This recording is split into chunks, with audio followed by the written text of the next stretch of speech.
Bueno, en estos días, como ya está empezando el carnaval de Palmares, en Costa Rica no está ocurriendo nada, aparentemente, ¿verdad? Digo, nada que merezca la atención del público. El carnaval del, ¿cómo se llama? Donde matan las vacas, ¿cómo se llama eso? Donde palman la res. Hecatombe. No, el palman la res, no es palma res. Palmares. Sí, bueno. Ese es el diccionario que no se le acaba a nuestro amigo. Sí, el diccionario tridimensional, que es buenísimo por la fisga con que opera con el idioma. Que cuesta, es más, hubo una renuncia de un ministro importante y yo no vi que hubiera mucha gente conmovida, es decir, tratándose de uno de los ministerios más importantes, o que no el más importante tal vez, pero de los que siempre han sido importantes. En una época ese ministerio ponía presidentes. Claro. El Ministerio de Obras Públicas era importante. Claro. Sí, claro. El Ministerio de Obras Públicas ponía presidentes o candidatos a la presidencia. Estuvo chico. Hasta Rolando Araya. Sí, claro. Quirós Azo. Sí. Pero me llamó. Creo que sí, Quirós Azo. Sí, me llamó la atención. Quirós Azo fue ministro de la presidencia. Ministro de la presidencia fue, sí. Pero yo creo que sí, porque vamos a ver. No habían, sí, creo que había ministros importantes. Méndez Mata. Méndez Mata fue otro. Claro. Sí. No, que viendo ese caso, uno dice, no es que se iban a poner a llorar en las calles la gente por la renuncia del ministro, pero es un acontecimiento importante y no sentí yo que hubiera un impacto así, que por lo menos lo que me llegó. Claro, yo vivo ¿Por qué es un acontecimiento importante? Bueno, hombre, porque se trata de un ministro de un ministerio importante que, lo hemos dicho, es de los que más recursos tiene. Claro, pero hace rato que no hace nada. Bueno, por eso, pero eso es que no lo dejan hacer. Sí. Eso es, no lo dejan hacer. ¿Cómo no lo dejan? Porque, digamos, los intereses... Porque le crearon una serie los intereses de la construcción privada en obra pública se mueven de tal forma que hacen que el ministerio no asuma las tareas que tiene que asumir como política de Estado. Lo que en otra época fue muy importante en el país para desarrollar obras de infraestructura que le servía al sector privado, de pronto encontraron que hacer la obra pública en manos del sector privado era un buen negocio.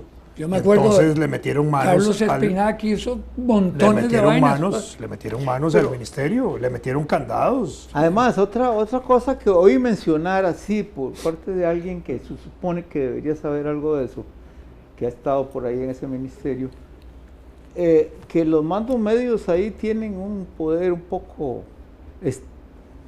inflado como en el Ministerio de Educación, me lo compararon. Y me hablaban del Ministerio de Educación donde hay director de SAS, para no decir si son hombre o mujer, que la ministra dice que quiere hablar con él o ella y dice que no, que es la ministra que tiene que ir a hablar con ellos. Entonces uno también todo eso se... Pero el punto está en que... Bueno, en el gobierno anterior, con Laura, recuerdo que el ministro de Obras Públicas, que se presentó a una comisión legislativa de investigación sobre CONAVI y todo eso. Sí, sobre la calle. Y él da una declaración ahí en la comisión legislativa diciendo, mire, yo formo parte de esa institución, pero yo no mando en ella. Y era una institución subordinada al ministerio, porque la creación de una serie de pequeñas instituciones adscritas a ministerios, por la ley de creación, les otorga superpoderes y a los jerarcas de esas instituciones casi que les da una autonomía respecto a su jerarca superior político, ministro, y eso no puede ser en el país. Como CONAVI. Bueno, el presidente no debería de la ser, campaña anunció... Bueno, no debería ser, estamos de acuerdo. Pero luego me fijaba yo en las formas como trata la prensa ciertos hechos. Por ejemplo, uno que me pareció grotesco fue un periódico que publicó el título de que, así, literal, voy a tratar de decirlo de memoria: hijo del presidente destroza auto de su suegra. Y nada tenía que ver. Mira, eso, claro, uno se va a ver y piensa, ya pensando Resulta que fue que el joven, yo no sé si iba manejando él o era su novia. ¿La novia? La novia iba manejando. Va por allá, por el lado de Bagasaraya, bueno, en Montes de Oca, y un camión choca con un poste y empiezan a caer otros postes y alambres y un poste le cae encima al carro donde van ellos. Nada tiene que ver. Más bien casi se matan los dos jóvenes. Sí, sí, claro.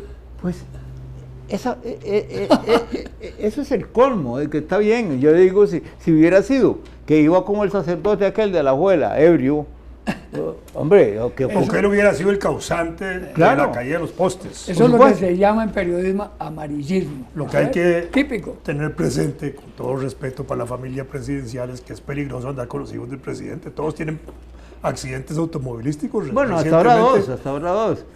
Ya con eso son 4 hijos.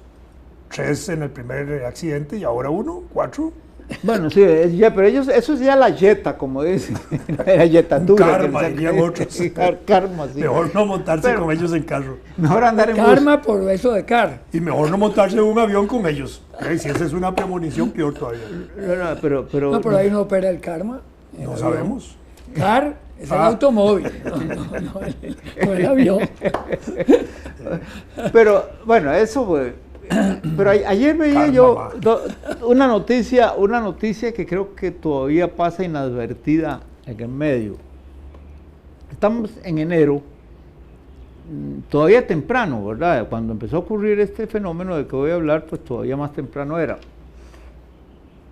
En 132 años que se lleva, que se ha llevado el registro de las tormentas tropicales y en el Pacífico y en el Atlántico, es la primera vez que simultáneamente aparece a esa altura del año, una en el Pacífico y otra en el Atlántico. Ondas cortas y largas. Hay una tormenta tropical en el Atlántico que empezó en el norte de las Azores y que va directito para Groenlandia. Y la otra se llama... Tiene el nombre de unos supermercados de Costa Rica, le pusieron Alex se llama la del Atlántico y la del Pacífico se llama, ¿cómo se llaman esos supermercados que dicen que son baratos? Pali se llama. Pero no es por la pali gringa. Será palín. Bueno, por eso, por la palín gringa. Nada más lo reducen para recordar el fenómeno tormentoso que puede significar. Pero es aberrante la situación, es decir, no responde a un esquema tradicional climatológico y claro, es como para parar el pelo. Por ejemplo, una pregunta que está haciendo, ¿cuál será el impacto de esa masa caliente que llegue de un solo golpe a Groenlandia en este momento? En el que de hecho hay un invierno ya como defectuosillo. Parece que están vendiendo granizados hay una cosa interesantísima que posiblemente se debe al cambio climático, de todo esto. Normalmente entre septiembre, más o menos, entre septiembre y noviembre, entre agosto y noviembre, empezaban los núcleos huracanados en el Atlántico, venían de África, pero se iban fortaleciendo en el Caribe, ¿verdad? Y entraban por lo general o a Nueva Orleans, o a Miami, o a Nueva York, a veces pegados. Okay. Ahora casi todos se forman en el Pacífico. Y se fortalecen en el Pacífico y le pegan durísimo a México. Es decir, ha habido un cambio, indudablemente, porque este año y el año pasado no hubo huracanes en el Atlántico. Bueno, ahora que voy a decir que es la política hegemónica de los Estados Unidos en el Pacífico tratando de parar a China. No, yo creo, alguien me dijo, no, es que como ahora los Estados Unidos reanudaron relaciones con Cuba, están evitando que le lleguen otra vez a Cuba. No, seguro no lo están evitando, están dejando de hacerlos. Están dejando de hacerlos. Sí, ya es igual el término. Técnicamente los hacían para afectar a Cuba. Ay, qué... Es que hubo unos huracanes que se devolvían y volvían a pasar y todo. Y la otra que también uno dice, es inquietante, aunque para uno que es de a pie, pues tal vez da lo mismo, pero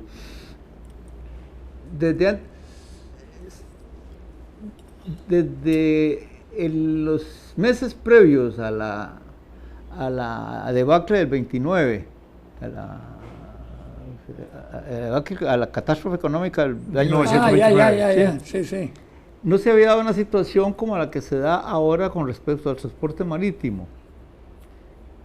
Nunca ha habido tantos barcos parados en puertos sin nada que transportar. Es decir, hay incluso compañías navieras que están a punto de hundirse, ¿verdad? Que vayan a Colombia y a Venezuela. No, pero ahí de pronto les meten algún producto especial. Bueno, claro. Hay un productillo blanco que lo empacan muy bien. Por lo general van submarinos, pero hombre, a veces me ha ocurrido que algún químico podría hacer alguna hazaña buscando una manera de teñir eso. De quitarle el olor a los perros. Bueno, sí, eso sí es cierto, ¿no? Pero no, esas cosas dice uno, bueno, como se dice que el planeta ahora es de todos, porque todos estamos muy cerca, y cuando una mariposa aletea en Pekín, hay un huracán en Brasil, ese tipo de cosas, pues bueno, ¿qué quiere decir eso? En Costa Rica en este momento hay, por ejemplo, un empeño de los grandes del país, que es la construcción de una terminal en Limón, que se considera que va a ser la salvación del alma y el cuerpo de nuestra patria. Podría ser que frente a esas cosas comience a ser un poco como un pequeño canal de Nicaragua. Digo. Aumenta nuestro territorio como en 60 hectáreas. Sí. ¿Con el claro. qué? La terminal esa en Limón. Sí, claro. Le metieron ahí un montón de... Se metieron sobre el mar y entonces aumentan. Eso no perjudica a ningún país cercano.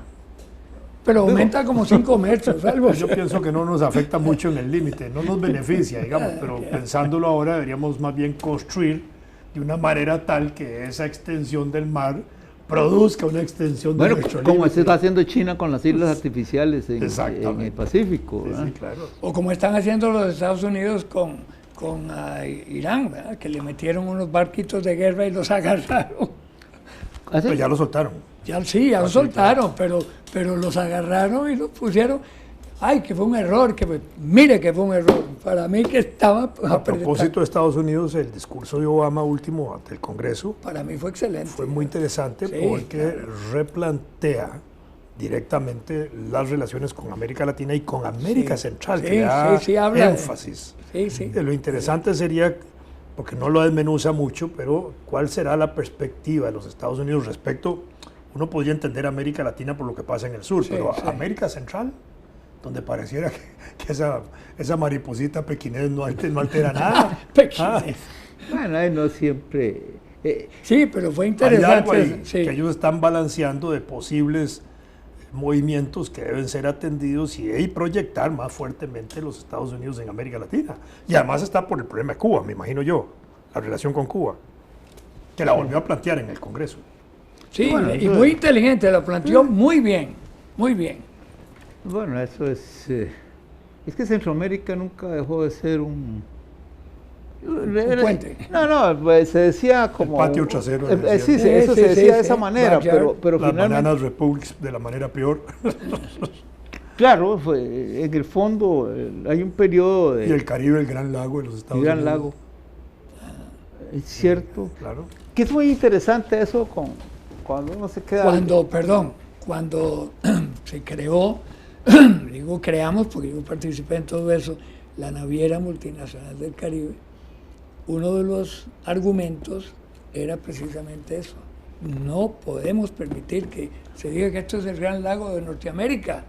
Esto es nuestro y tenemos que establecer comunicaciones, etcétera, etcétera, para fortalecernos los países ribereños. ¿Por qué en esa visión del Caribe, aparte de la naviera, no se desarrolló una política del Caribe para la explotación de la pesca en función de los países del Caribe? Todo eso estaba contemplado, pero nunca se hizo. No hay una flota pesquera caribeña, no hay una flota pesquera nacional de Costa Rica, no la hay. Esas pangas que hay ahí en el Pacífico y en el Atlántico no sirven para nada. Para ir a camaronear nada más un poquillo y a transportar un poco de droga de otra manera. Lo que pasó fue que algunos países... Droga suministrada y financiada por la gasolina del Estado. Sí, digo yo, estas países que son islas en el Caribe, un círculo, alrededor del Mare Nostrum, que es el Mar Caribe, nunca apoyaron eso, porque ellos tienen sus propios mecanismos de pesca. Pero yo creo que solo Cuba tiene una flota pesquera. No, que va, Jamaica tiene, hasta Trinidad y Tobago tenía en ese entonces. Bueno, entendamos que son islas, tal vez ellos sí. Sí, claro. Sí.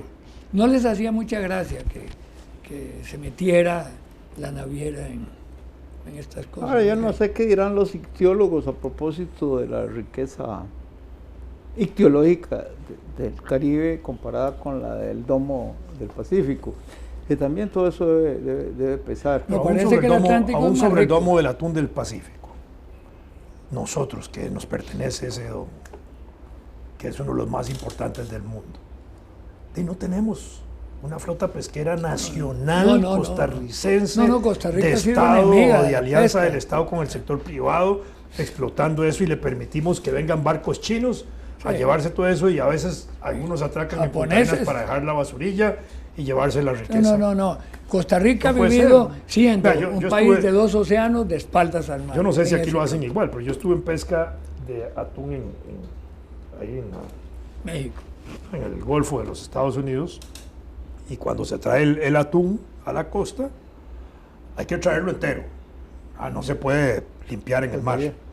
Y ahí hay representantes de los organismos oficiales del Estado norteamericano que chequean la traída de los atunes, ya sea en actividad deportiva o un poco más grande, y ellos mismos meten ahí unas cosas para sacar unas glándulas de los atunes que las procesan ya científicamente. Pero eso se hace aquí en Costa Rica. Esa es la pregunta. Yo creo que aquí no. No creo. Bueno, no sé, es que Que yo no estoy sepa, no. familiarizado con- No. No sé.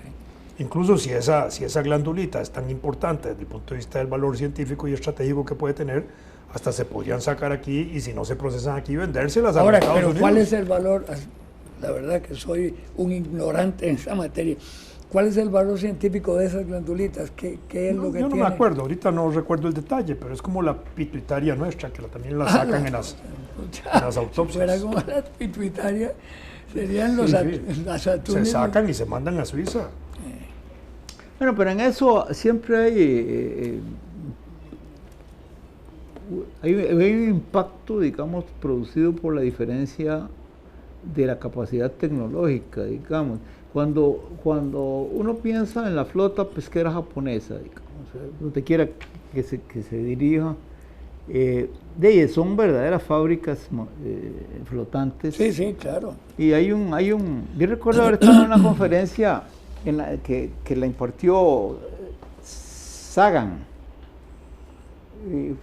Carl Sagan. Sagan, el sí, escritor. Tal vez fue una de las últimas que él impartió. Recuerdo, creo que fue en San Francisco. Y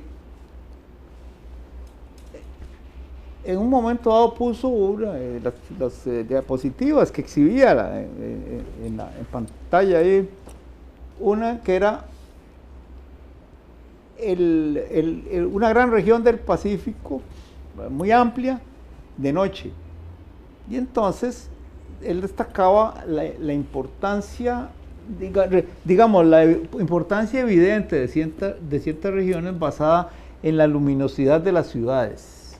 Y claro, ahí se veía como es normal, ¿verdad? Ciertos núcleos, unas cositas así en Hawái, pero luego Japón. Y claro, nos fijamos todos, no había más que fijarnos en un clúster, como dirían en Alajuela, de luminoso, en una zona donde, ¿en qué país es ese? Y entonces ahora él mismo dice, bueno, y ustedes estarán preguntando, ¿qué país es este? Dice, no es ningún país, es la flota pesquera japonesa. Era increíble, ¿verdad?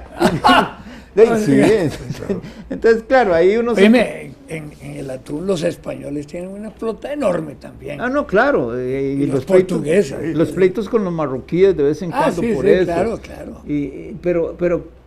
Pero el punto está en que un país como Costa Rica tendría que plantearse algo más integrado o con otros para poder más o menos acercarse a competir con esas capacidades industriales, ¿verdad? En la época de la Segunda Guerra Mundial, me parece que por iniciativa del Partido Comunista, allá por el año 42, Pescado peseta. el partido propuso una política frente a la crisis de la guerra interna de explotar el mar. Sí, y entonces propuso la consigna de pescado a Me peseta. acuerdo, Pero eso claro. fue de Rafael Ángel Calderón. Bueno, fue en el gobierno de Rafael Ángel, pero claro. creo que la iniciativa fue de los Sí, comunistas. Claro, así pero fue interesantísima. Y fue desarrollar justamente la Pescado flota peseta, pesquera. ¿sí? ¿Cómo te acordaste? en ese Pues que claro, tengo memoria. Sí, A sí. veces me da. Cuanto No, pero muy bien. más lejos las cosas, mejor las recuerdo. Sí. Claro, esa consigna claro. era. Pero vos, ¿cuántos años tenías en esa época? No, Seis. Como 3 o 4. Seis, siete. yo tenía 9 cuando empezó la guerra civil. No, como 3 o 4 tenías. Y es que yo recuerdo cosas que yo creo que yo tenía 3 años. Pero eso de pescado peseta. Sí, Claro, pues que fue toda una por frase supuesto. que Toda una predominó en el país durante 10 años. ¿Ah? Y el propio Fernando Chávez Molina, que era un científico, un químico, Tenemos que aterrizar a pesar del propuso en pescado esa peseta. época la fórmula del gasol, de mezclar la gasolina con el alcohol. Y en esos mismos días de la guerra empezó a llegar las medias de nylon a Costa Rica para Claro, mujeres. claro. Y las galletas de afrecho. Ah, sí.